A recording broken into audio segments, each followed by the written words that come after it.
أعوذ بالله من الشيطان الرجيم. بسم الله الرحمن الرحيم.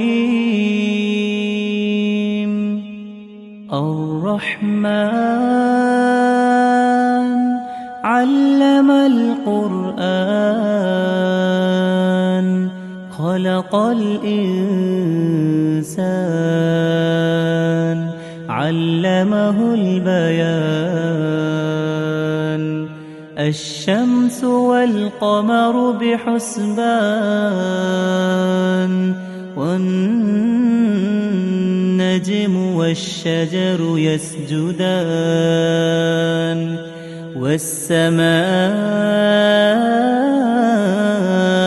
رفعها ووضع الميزان ألا تطغوا في الميزان وأقيموا الوزن بالقسط ولا تخسروا الميزان والأرض وضعها للأنام فيها فاكهة والنخل ذات الأكمام والحب ذو العصف والريحان فبأي آلاء ربكما تكذبان. خلق الإنسان من صلصال كالفخار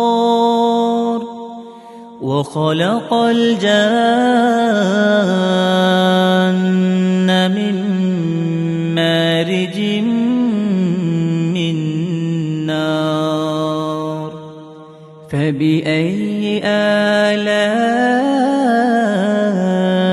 ربكما تكذبان. رب المشرقين ورب المغربين فبأي آلاء ربكما تكذبان.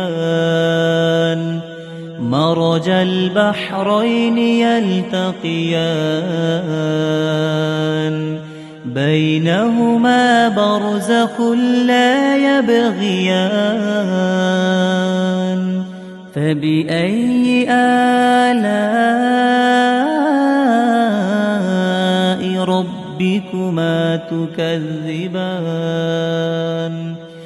يخرج منهما اللؤلؤ والمرجان فبأي آلاء ربكما تكذبان. وله الجوار المنشآت في البحر كالأعلام فبأي آلاء ربكما تكذبان. كل من عليها فان ويبقى وجه ربك ذو الجلال والإكرام فبأي آلاء ربكما تكذبان. يسأله من في السماوات والأرض كل يوم هو في شأن فبأي آلاء ربكما تكذبان. سنفرغ لكم أيها الثقلان فبأي آلاء ربكما تكذبان. يا معشر الجن والإنس إن استطعتم أن تنفذوا من أقطار السماوات والأرض فانفذوا لا تنفذون إلا بسلطان فبأي آلاء ربكما تكذبان يرسل عليكما شواظ من نار ونحاس فلا تنتصران فبأي آلاء ربكما تكذبان فإذا انشقت السماء فكانت وردة كالدهان فبأي آلاء ربكما تكذبان فيومئذ لا يسأل عن ذنبه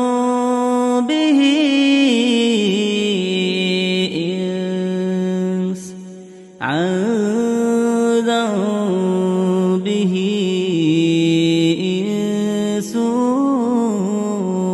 ولا جان فبأي آلاء ربكما تكذبان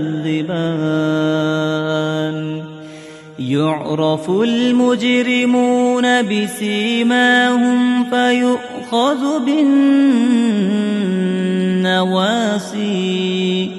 فيؤخذ بالنواصي والأقدام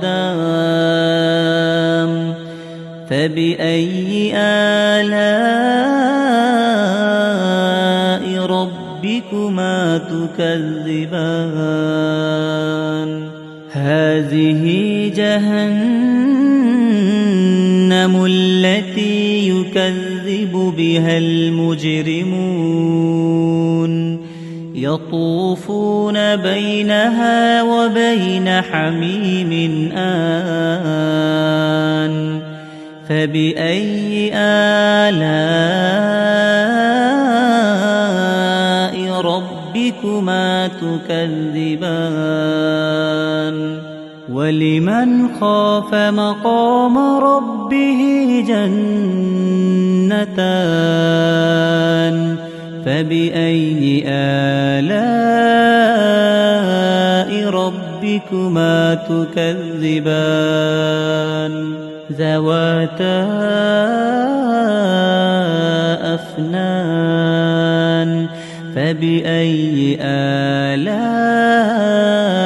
ربكما تكذبان فيهما عينان تجريان فبأي آلاء ربكما تكذبان فيهما من كل فاكهة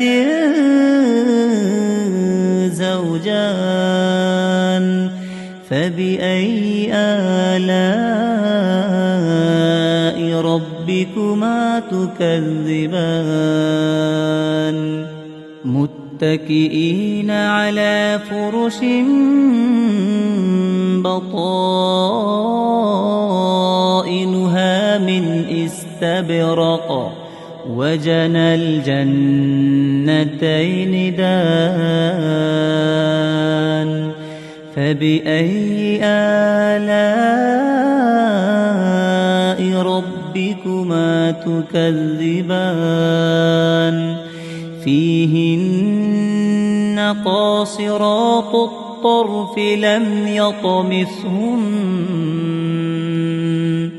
لم يطمثهن إنس قبلهم ولا جان فبأي آلاء ربكما تكذبان كأنهن الياقوت والمرجان فبأي آلاء ربكما تكذبان هل جزاء الإحسان إلا الإحسان فبأي آلاء ربكما تكذبان ومن دونهما جنتان فبأي آلاء ربكما تكذبان مدهامتان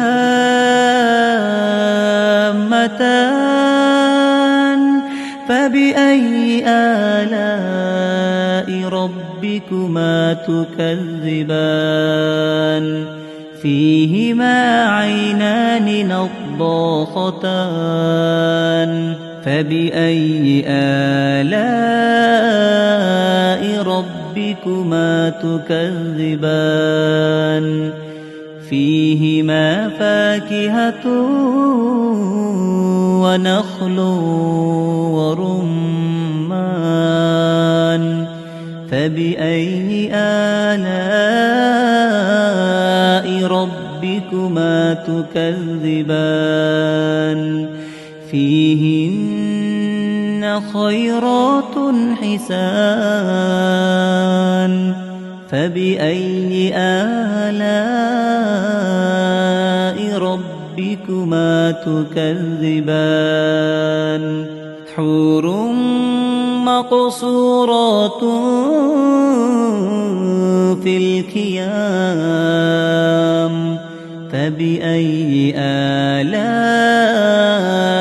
ربكما تكذبان لم يطمثهن إنس قبلهم ولا جان فبأي آلاء ربكما تكذبان متكئين على رفرف خضر وعبقري حسان فبأي آلاء ربكما تكذبان تبارك اسم ربك ذي الجلال والإكرام